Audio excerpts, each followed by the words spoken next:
The world was a jewel of blue and green, hanging in the black. From the viewport of the lead Tarkavian command ship, the Exalted Blade, it looked peaceful, fragile. Commander Kassar allowed a ripple of satisfaction to pass through his leathery hide. The intelligence was correct. The humans were creatures of the dirt. Their colony, New Daegu, showed sprawling cities and networks of roads. There were no orbital defense platforms, no fleet yards, no hint of serious void-capable weaponry. He turned to his second. They build their homes on the ground. They fight with their feet in the soil. They are strong there, we are told. But it makes them predictable. A slow, painful victory on their own soil will break their spirit. The other species will see. His tactical screen displayed the might of the coalition fleet. 47 warships, from the heavy plasma lances of the Tarkavians to the swift attack skimmers of the Gel. The war plan was elegant. Orbital bombardment to cripple infrastructure, and the ground assault. They would meet the famed human infantry on the battlefield and overwhelm them. It would be a lesson in the cost of defiance. On the surface of New Daegu, the air smelled of dust and fear. Captain Mira stood atop a low bunker, binoculars pressed to her eyes. The sky was beginning to sparkle with the tiny, ominous lights of descending drop pods. Her earpiece buzzed with reports from her platoon leaders, their voices tight. Alpha in position. No air cover yet. Waiting. Bravo set.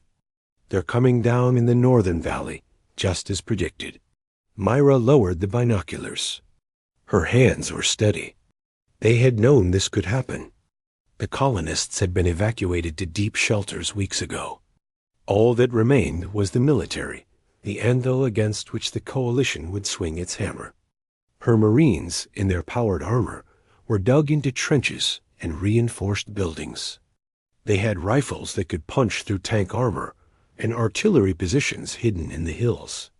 They were the toughest, most stubborn ground force in this sector of space.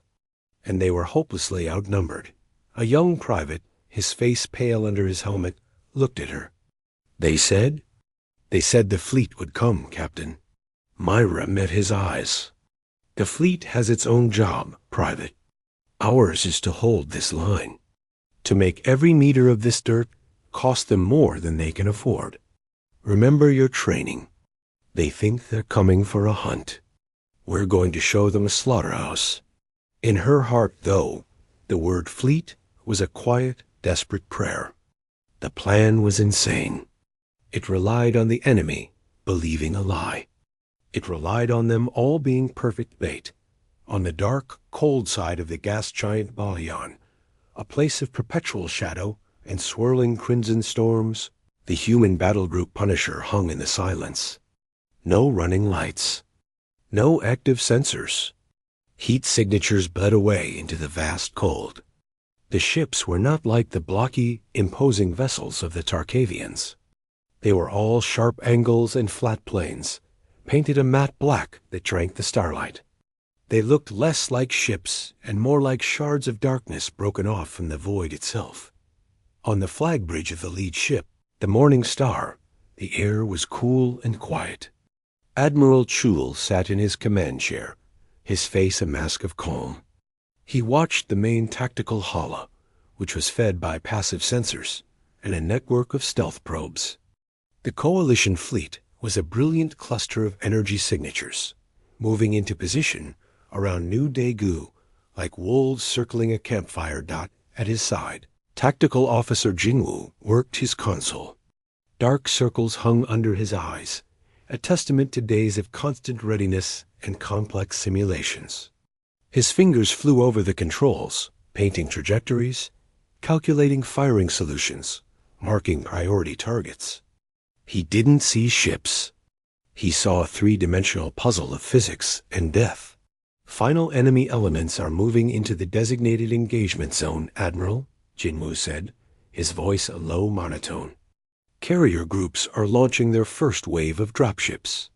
Their heavy battleships are holding position here, providing cover. He pointed to a cluster of icons near the planet's moon. Admiral Chul nodded slowly. They are confident. They see an empty battlefield. They think the high ground is theirs. He leaned forward slightly. Status of the anvil packages? All packages are charged and ready, Jinwu replied, pulling up a separate screen.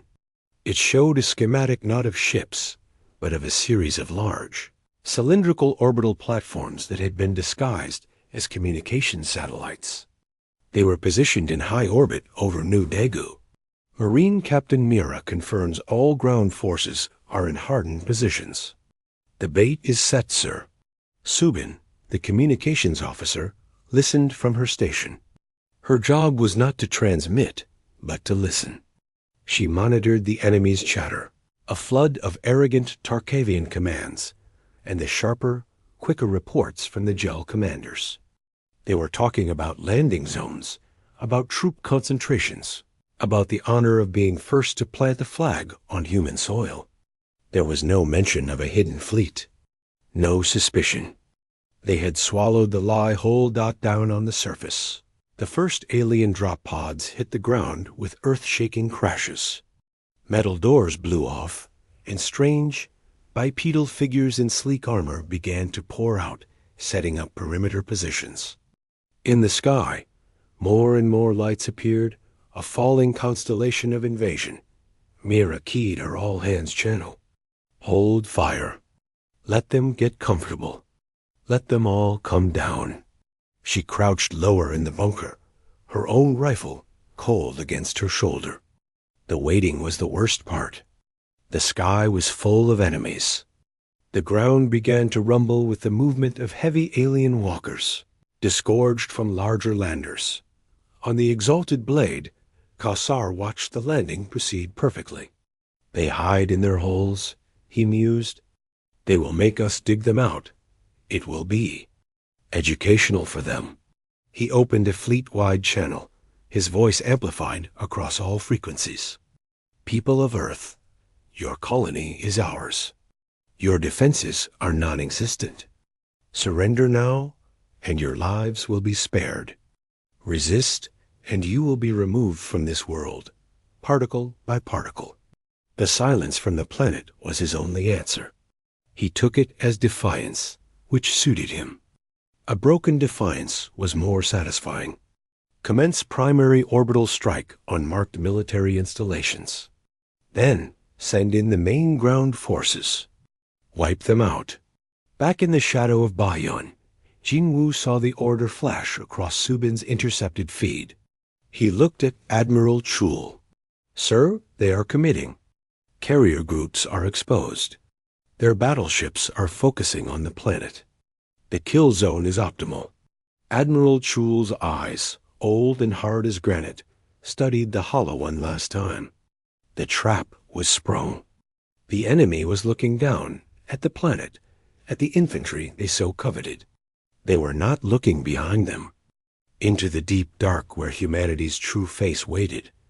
He took a slow breath, and his voice, when it came, was quiet but carried across the silent bridge of the Morning Star, and was piped to every ship in the battle group Punisher.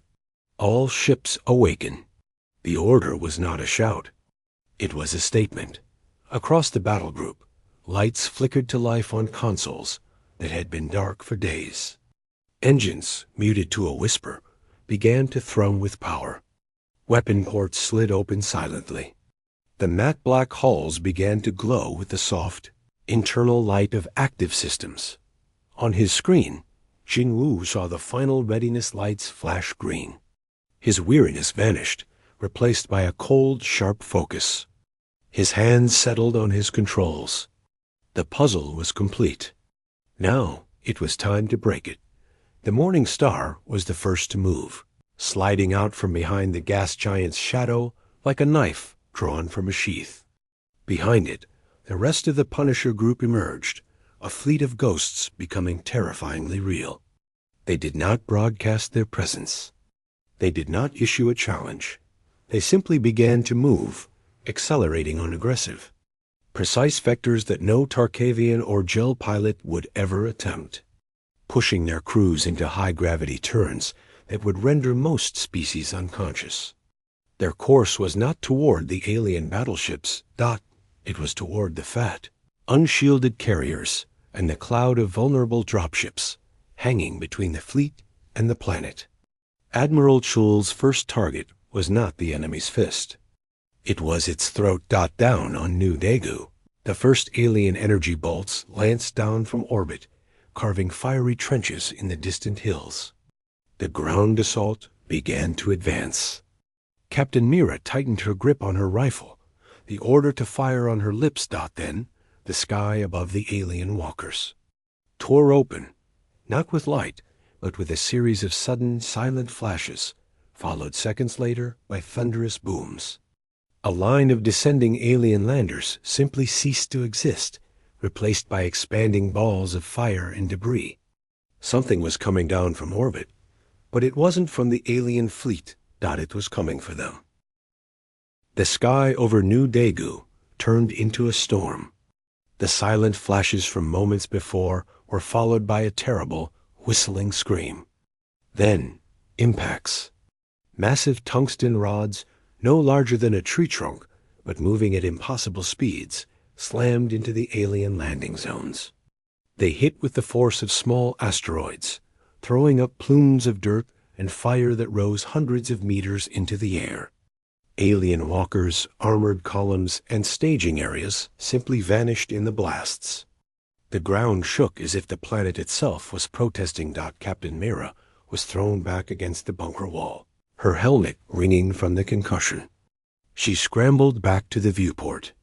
The advancing line of alien troops was gone, replaced by a series of craters, smoking and raw. She had seen the schematics, heard the briefings, but seeing the rods from God in action was something else. It was not an explosion. It was complete and total erasure. Her earpiece crackled to life. All ground units, this is orbital command. Stand by for kinetic impact assessment. Do not advance. I repeat, do not advance. The sky is ours. The words sent a shiver through her that was not fear. It was relief, sharp and cold. The fleet had come. The anvil had held, and now the hammer was falling. High above, chaos consumed the Tarkavian fleet. Commander Kassar stared at his tactical screens, his mind refusing to accept the data. Ships, human ships. They were coming from nowhere, from the blind spot near the gas giant. Their signatures were faint, their shapes confusing the sensors. But their actions were brutally clear. They were not attacking his mighty battleships. They were slaughtering his support fleet. A human cruiser, its profile like a jagged piece of flint, shot past a Tarkavian carrier. As it passed, a swarm of missiles erupted from its sides. They were small, fast, and impossibly agile. They weaved through the carrier's point defense fire, not aiming for the hull, but for the engines and the launch bays. Internal explosions ripped through the carrier, and it began to drift, a fountain of debris and atmosphere freezing into glittering crystals around it. They ignore our warships. They are cowards. They attack the weak. Kassar roared, slamming a fist on his console. All vessels turn and engage. Destroy these vermin. But turning a warship is not like turning a speeder. It takes time. And the human fleet was not standing still. They moved in packs, 2 or 3 ships together. They would strike a target, a logistics ship full of ground troops, a fuel hauler, a communications relay, and then they were gone. Engines flaring as they pushed into another hard turn, presenting confusing, edge-on profiles that were difficult to hit with laser batteries. On the bridge of the Morning Star, the atmosphere was one of intense, quiet focus. Alarms were silent. The only sounds were the hum of the engines, the soft beeps of consoles, and the calm voices of the crew. Target Carrier Group Theta is neutralized, Jinwoo reported, his eyes glued to his screen. Enemy Battleship Group is attempting to reorient. They are forming a wall formation. Classic Tarkavian maneuver. Admiral Chol nodded. He had expected this. The Tarkavians believed in direct force, in the power of their heavy guns. They wanted a stand-up fight, a battle of broadsides. Humanity had studied this, trained for it. They would not give it to them. Execute Phase 2, Chol said. Focus all fire on their remaining carriers and troop transports. Leave the battleships for last. Subin, open a channel to the Anvil platforms. On the surface, Myra and her Marines watched a new kind of warfare. The human ships moved like nothing they had ever seen. They used the planet's gravity well, slingshotting around it to change direction with shocking speed. They fired from extreme distances, their projectiles crossing the vast space silently until they struck. They seemed to always be moving, never presenting a stable target. Then, a new light appeared in the high orbit. The disguised satellites, the Anvil packages, activated. They were not weapons themselves. They were targeting arrays and power relays. Beams of focused energy, directed from the hidden human fleet, lanced down from these platforms. They swept across the sky, not at ships, but at the thousands of alien dropships and landers that were still trying to flee back to orbit or descend to the planet dot. It was like watching a farmer scything wheat. The beams touched a lander, and its hull glowed red, then white, then burst apart. The sky became filled with short-lived stars of destruction. Kassar watched a gel troop transport, crammed with 500 soldiers, explode into a silent fireball. He had sent them to conquer. They had died without ever seeing the enemy, without setting foot on the ground. This was not war. This was extermination. Where did they come from? He whispered, his anger cooling into a dread he had never known. Their technology. Their tactics? Our intelligence said nothing of this. His tactical officer, a younger Tarkavian with shaking hands, turned to him. Commander, we have lost 70% of our landing forces. Our carrier groups are being systematically destroyed. The human fleet. They are not engaging our strength. They are dismantling us. On the Morning Star, Jinwu watched the enemy's confusion unfold. Their wall formation of battleships was powerful, but it was slow. It was like a great beast turning to swat at flies, but the flies were cutting it to pieces from the shadows. Admiral, enemy troop capacity is below 10%, Jinwu said. Their logistics chain is severed. The ground assault has been effectively cancelled. Admiral Chul allowed himself a small, cold smile. The first part of the doctrine was complete. Voidfall. Control the orbital space, and you control the fate of everything below. You make armies irrelevant. You make invasions impossible. Order the Punisher Group to regroup at Rally Point Delta, Chul said. Prepare for the enemy's response. They will be angry now. Anger makes them predictable. Down below, the roaring in the sky had lessened. The rain of fire from orbit had stopped. Mira cautiously raised her head. The landscape was transformed. Craters smoked where alien formations had been. The sky, which had been thick with enemy craft, was now clear except for the distant, silent flashes of light in the high orbit where the fleet battle continued. A private next to her let out a shaky breath. They never even got close. Mayra nodded, lowering her rifle. The ground was scorched and broken, but her Marines were intact. Their trenches were untouched. The enemy had been slaughtered in the delivery box. The plan had worked. The aliens had come for a war of lives on the ground. They had been given a war of metal in the void. And they were losing. She looked up at the streaks of light that were the human fleet, moving with a terrible, beautiful grace against the stars. They were not just ships. They were a message. And as the silence settled over the burning field, she understood the message completely. The galaxy had looked at humanity and seen infantry. It had made a very, very big mistake. The silence on the bridge of the exalted blade was colder than the void outside. Commander Kassar stared at the tactical hologram, now a mess of red damage icons and fading life signs. His glorious invasion force was gutted. The carriers, the troop transports, the support vessels, all were drifting wrecks or expanding clouds of dust. Only his core remained, 23 heavy battleships and a handful of cruisers, still powerful, still full of rage. Humiliation burned through him, hotter than any plasma fire. He had been tricked, played for a fool. These humans, these dirt grubbers, had hidden their true nature. They had let him believe he held the high ground while they lurked in the shadows like scavengers. His claws dug into the armrest of his command chair, the material groaning in protest. "They are cowards." He spat, the word echoing in the quiet room. "They strike at the weak and flee from true strength. They have no honor." He turned to his crew, their faces drawn with fear. "But they have made a fatal error. They have shown their hand. Now we crush it." All ships form battle line. Cardiff, full power to engines. We will hunt these vermin down and blast them into atoms. The Tarkavian battleships, great wedges of armored metal, began to move. They were not fast, but they were immensely powerful.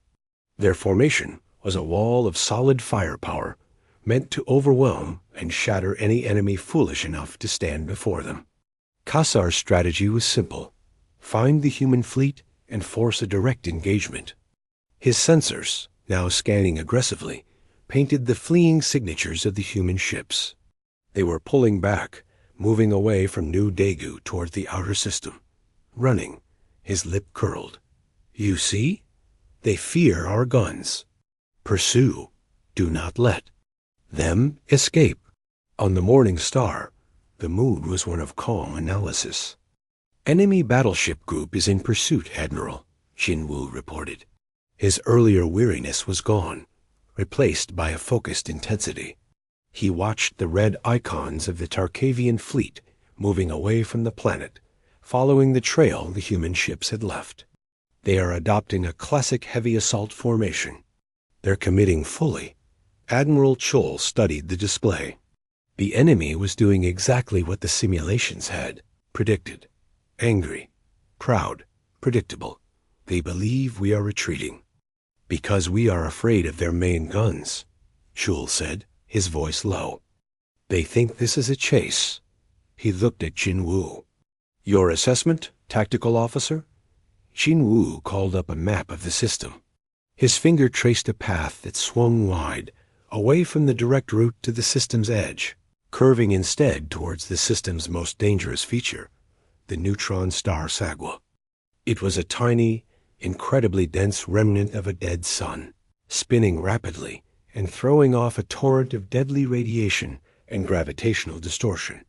"Their anger makes them blind to the terrain, sir. We can lead them past the Sagwa gravity well. Their ships are heavier, their thrust-to-mass ratio is lower. They will have to burn harder to keep up, if we time it right. We can use the well as a weapon," Chul finished. He gave a slow, approving nod. "A high-risk maneuver? The radiation will stress our shielding. The gravity gradients could tear a ship apart if a pilot makes a single error." "Our pilots are trained for this," Jinwoo said, a statement of fact. Human crews underwent punishing high-G and variable gravity training that most species considered torture. It was a fundamental part of their doctrine. Mobility as a weapon. "Execute," Schul said. "Transmit the course to the battle group. All ships maintain the bait. Let them think they are driving us." The human fleet seemed to scramble, their retreat becoming more frantic. They fired a few long-range missiles back at the pursuing Tarkavians, not to cause damage, but to annoy, to sting, to keep the anger hot. Kassar laughed, a harsh grating sound. "They fire pebbles at a mountain, increase speed, close the distance." The chase stretched across millions of kilometers. The human ships, with their agile frames and powerful engines, maintained a careful distance, always just out of effective weapons range. They led the Tarkavian wall on a curving path, a path that slowly, subtly, began to bend towards the intense, rippling sensor shadow of the neutron star. Subin, at her cum station, monitored the enemy chatter. "Their commander is boasting, Admiral. He is telling his crews to prepare for boarding actions. He is allocating which human ship each of his captains will take as a prize." Chal said nothing. The arrogance was part of the plan. The gravitational pull of Sagwa began to make itself known. On the human ships, inertial dampeners whined with the strain of complex corrections. The stars outside the viewports began to distort, stretching into tiny lines as the gravity bent the very light around them. Warning indicators flashed yellow on Jinwu's console radiation. Levels were rising. "We are entering the fringe of the dangerous zone," he announced. "Enemy ships are now fully committed to the pursuit. They are following our exact vector." Kassar felt the drag on his massive ship. The gravity was pulling at them, trying to drag them off course. His navigation officer looked up, concerned. "Commander, we are approaching the neutron star's influence. The gravity well is treacherous. Our engines are compensating, but it is costing us power. Do they think to lose us in this? A desperate trick." Kassar snarled. "Order the fleet, match their course exactly. Pour all reserve power to the engines. We will not be shaken off by stellar ghosts." The human ships ahead seemed to struggle. Their smooth flight became jagged, as if they were fighting the crushing gravity. Kassar saw it as a sign of their weakness, their inferior technology. "They falter. Now we have them. All weapons, prepare to fire on my mark." He never gave the mark. The human fleet, as one, performed a maneuver that made the Tarkavian pilots gasp. Instead of fighting the gravity, they used it. Their ships flipped onto new headings, their engines flaring with blinding intensity as they executed a slingshot turn around the very edge of the lethal gravity well. It was a move that demanded perfect timing and inhuman tolerance for D-forces. One error, one mistimed burn, and a ship would be pulled in and crushed into something smaller than dust. The Tarkavians, committed to their headlong pursuit and burdened by heavier hulls, could not follow. Their wall formation, so imposing in open space, became a liability. The ships on the inside of the turn were dragged harder by the gravity. 2 Tarkavian battleships, their engines screaming as they tried to overcorrect, slid across an invisible line.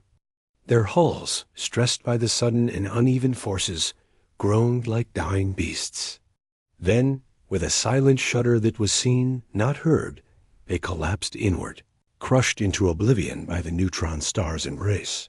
The rest of the formation fell into disarray, ships scrambling to avoid the same fate, their neat wall breaking apart into a confused crowd. And then the human fleet, having completed their terrible swing, came back. They were not in front of the Tarkavians anymore. They were on their flank, their vulnerable side. "All ships fire at will," Admiral Chul said, his voice still quiet. "Target their engines and weapons arrays." From their new position, the human fleet unleashed hell. Missiles and magnetically accelerated slugs crossed the short distance. They were not trying to destroy the battleships outright. That would take too long. They were crippling them. A Tarkavian ship's main engine cluster vanished in a flash. Another spun helplessly as its maneuvering thrusters were blown away. A third took a direct hit to its bridge. Kassar's exalted blade shuddered violently as a series of impacts walked across its starboard side. Lights flickered. Alarms screamed. The tactical hala fizzed and died. He was thrown from his chair, clattering to the deck. He looked up through the cracked viewport.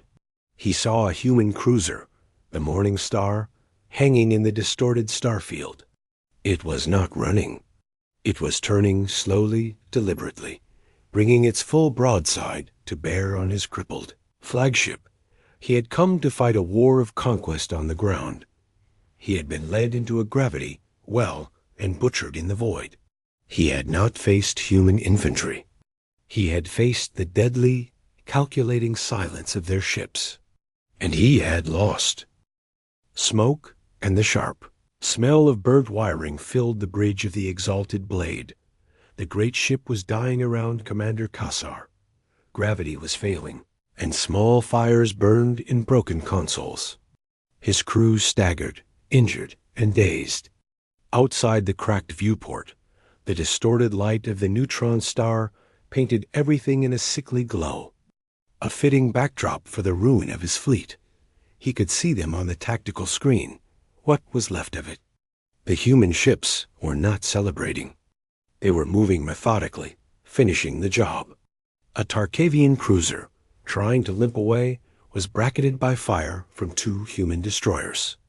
Its shields flickered and died. Then, a single precise shot from a railgun severed its main power conduit. The cruiser went dark, a lifeless husk adrift. This was not the glorious explosion-to-explosion battle of his training. This was a dissection. A raw, scraping fury rose in Kassar's chest, burning away the last of his shock. He pushed himself up from the deck, using his command chair for support. His communication console was still active, its backup power humming. He slammed a clawed hand onto the panel, opening a fleet-wide channel. But his words were for one audience only. Human command vessel. He roared, the translator cracking with the force of his anger. I see you. You hide in the dark. You strike from behind.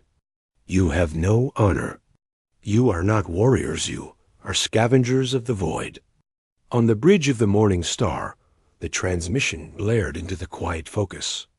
Subin looked up from her station. Admiral, incoming from the enemy flagship. Audio only. He is quite angry. Admiral Chol raised an eyebrow. Put him through. Kassar's voice, thick with contempt, filled the human bridge. You tricked us. You showed us your weak flesh, so we would look away from your hidden fangs. This is not victory. This is deception. You are cowards. Face us in true battle, on the ground where life is spent, not out here where only machines die. Jingwu listened, his face showing no emotion. He watched his screens as the last of the Tarkavian battleships had its weapon systems disabled. The battle was over. Now came the lesson. Admiral Chul leaned forward slightly towards the Cum's pickup. His voice, when he spoke, was calm. It was not loud, but it cut through Kassar's rage like a knife through cloth. Commander Kassar, you are mistaken. The simple statement seemed to silence the Tarkavian for a moment. Chol continued. You declared war. Your stated objective was to take human lives on the ground, to harvest them, to break our spirit through the loss of our people. We do not fight wars to lose lives. We fight wars to win them. He paused, letting the words hang in the static between the ships. You looked at our people, our homes on the planets, and you saw our strength as infantry. You were not wrong. They are strong. They are our unbreakable shield. But you made a fatal error. You mistook our shield for our entire army. You never asked where our spear was. On the broken bridge of the exalted blade, Kassar stood frozen, the words seeping into his mind. The shield. The spear. Chol's voice went on, relentless in its logic. Our spear has always been the fleet. You came seeking a harvest of lives. You found a harvest of metal. Your strategy was flawed from the beginning, because your understanding of your enemy was a fantasy. Kassar found his voice again, but the fury was gone, replaced by a hollow, dawning horror.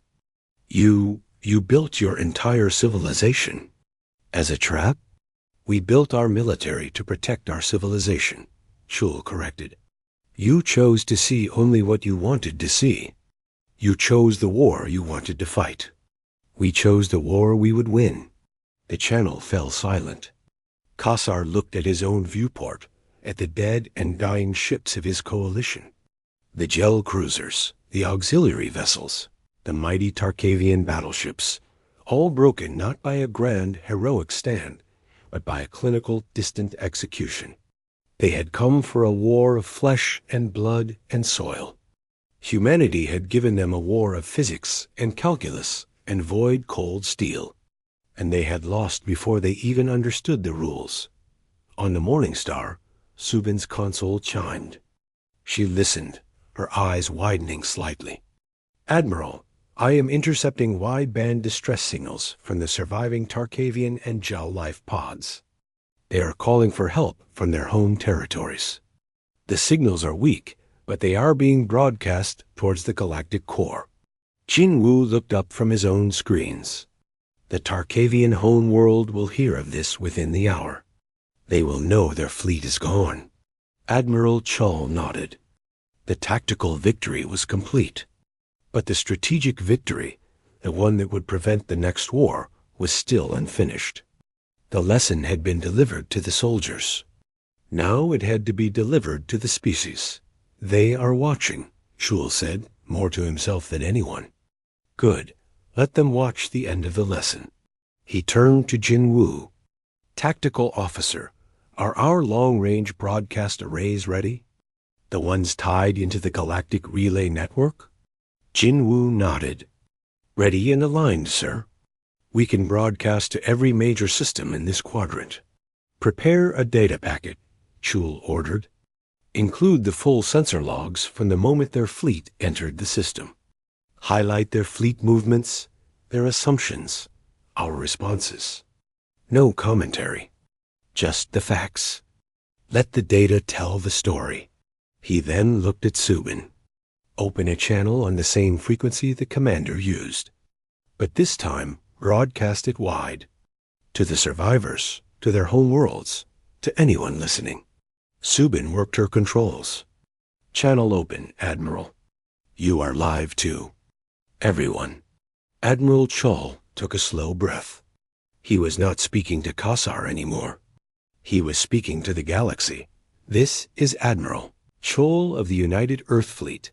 The Tarkavian-led coalition declared an unprovoked war of aggression against humanity. They sought a war to harvest lives. You have seen the result." His voice was iron final. "The coalition sought a war of lives. You will have a war of metal, a war of vectors, a war of void." He let the silence stretch for a heartbeat. "Your planets are safe from invasion. Your civilian populations are not our target, but your fleets are not safe. Any warship, any armed vessel that projects threat into space we claim will meet the same fate. This is not a negotiation. This is reality. Stand down." He made a cutting motion with his hand. Subin closed the channel dot. The silence on the bridge was profound. The message was sent. It was a declaration of a new rule. Humanity would not play the game of planetary invasion. They had changed the game entirely. Down on New Daegu, Captain Mira stood in the quiet of the early dawn. The sky was clear. The alien dropships were gone.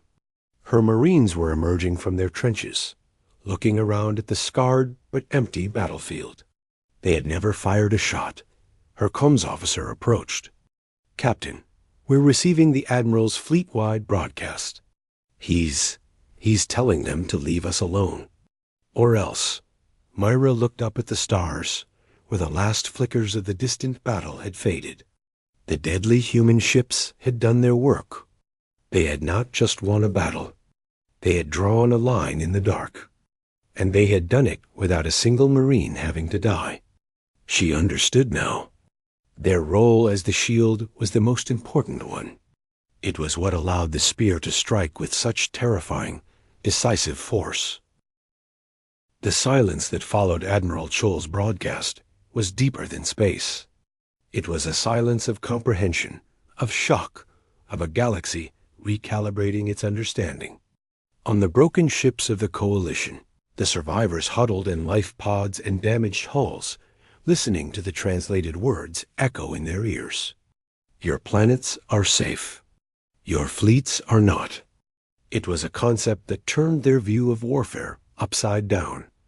On the bridge of the Exalted Blade, Commander Kassar sank into his ruined command chair. The heat of his anger had cooled into a hard, heavy lump of understanding in his gut. He had not been defeated by a stronger brute. He had been outthought by a species that played a different game entirely. They did not fight for territory or for the glory of close combat. They fought for control of nothingness, of the empty space between worlds. And in doing so, they made every planet-bound army irrelevant. He stared at the human ships on his failing screen, no longer seeing scavengers, but seeing the masters of a dark, cold ocean he had foolishly sailed into. Admiral Chul did not order the destruction of the life pods. It was a calculated decision, observed by every sensor in the system. The human battle group Punisher regrouped, forming up around the Morning Star. Their weapons were still hot, but they were no longer firing. Instead, small, unarmed utility craft emerged from their bay's rescue shuttles, marked with universal symbols of medical aid. Jinwoo coordinated the effort from his station. Shuttles are deploying to the largest clusters of life pods. We are broadcasting instructions on basic survival frequencies. We are offering food, water, and stabilization for the wounded. Subin listened to the confused, hesitant responses from the alien pods. The fear was still there, but it was now mixed with a dazed disbelief. They are accepting, Admiral. They do not understand why. They will, Chul said quietly. The message is not that we are merciful. The message is that we are in absolute control. We choose who lives and who dies. We choose to let them live, so they can report what happened here. Mercy, when it is a choice and not a weakness, is also a weapon. The human shuttles moved among the wreckage, collecting the stranded Tarkevian and Gel crewmen. They did not board the crippled warships. Those were left as silent, floating tombs and monuments to the failed invasion. Down on New Daegu, the sun was fully up. The stark light revealed the scorched land and the craters from the orbital kinetics, but it also revealed the untouched human defenses. Captain Mira walked the lines. Her Marines were cleaning their weapons that had never been fired, their faces showing a mix of relief and a strange, empty restlessness. It feels wrong, one of her sergeants said, looking at the pristine barrel of his rifle. We trained for a fight. We prepared to die here. And now, it's just over.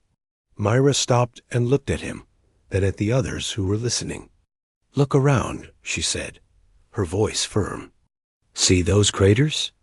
That is where the enemy was, before they ever reached us. Our job was not to die here. Our job was to be here, to make them commit, to be the unbreakable shield. She pointed a finger towards the sky. Their job was to be the spear. And because we held, the spear struck true. This is our victory. A victory where we all go home. The words settled on them. They looked at the scars on the land, not as symbols of a battle they missed, but as proof of a protection so total it was terrifying. The enemy had been obliterated in the delivery box. They had been the bait, and they had survived. It was a new kind of warfare, and they were its foundation. In the following days, the human fleet remained. They did not loot the wrecks. They did not press towards the Tarkavian home world. They simply held position near New Daegu, a silent, dark sentinel. Repair ships tended to the minor damage on their own vessels. The rescue operation continued with detached efficiency. The data packet Admiral Chul had prepared was now racing across the galactic relay network. In command centers on a dozen worlds, military leaders and politicians watched the sensor logs. They saw the Coalition fleet's confident approach. They saw the devastating emergence of the human ships from the shadow. They saw the brutal, surgical destruction of the support fleet, and the fatal lure into the neutron star's gravity well. There was no propaganda, no heroic music. Just cold, clear data showing a flawless military execution. The reaction was not unified. There was outrage among the Tarkavian hardliners. There was fearful whispering among the Gel. There was cautious recalculation among every other species who had watched, wondering if humanity was an easy target. But the message was understood. Humanity would not invade. They would not wage war on populated worlds. But if you brought your war into their space, they would not fight for the ground. They would annihilate your ability to wage war in the void. They would shatter your ships and let you float home in life pods to tell the tale. It was a doctrine of utter dominance in a realm most species saw only as a highway between battles. Weeks later, the battle group Punisher finally moved. The rescue operations were complete. The alien survivors had been transferred to a few functional but crippled ships, given just enough power and coordinates to limp home. Admiral Chul stood on the bridge of the Morning Star as the order was given. All ships disengage. Set course for the outer anchor point. Standard patrol formation. The fleet, the deadly human ships that had broken a coalition, turned as one. They did not move with the aggressive speed of battle, but with a slow, deliberate grace. They left the orbit of New Daegu, leaving the planet behind, peaceful and intact. Jinwoo watched the tactical Hala shrink, the planet and the graveyard of ships becoming a single point of light. The exhaustion he had held at bay for weeks now settled on him, deep and bone-heavy. But it was a clean tiredness. The puzzle had been solved. The trap had sprung. The lesson had been delivered. Subin closed down the long-range listening post. The channels were quiet. The galactic chatter had moved on to other things, but the tone was different. The name human was no longer said with a dismissive edge. It was now spoken with a wary, newfound respect and a hint of fear. Admiral Chul took one last look at the starfield. "They will call us monsters of the void," he said, not to anyone in particular. "They will say we have no heart because we fight from the darkness." He turned and walked towards his ready room. "But our hearts are on the planets, safe. We fight in the dark so they can live in the light." The Morning Star's engines glowed steadily as the fleet moved into the deeper black, beyond the colony, beyond the immediate threat. They did not return to a hero's welcome. They simply faded back into the watchful dark, a promise etched not in words, but in the memory of shattered fleets. The war intended to take human lives had ended before it truly began. It was replaced by a simple, chilling understanding. Humanity's kindness was planetary, but its war was eternal, and it was fought in the silent, cold sea above.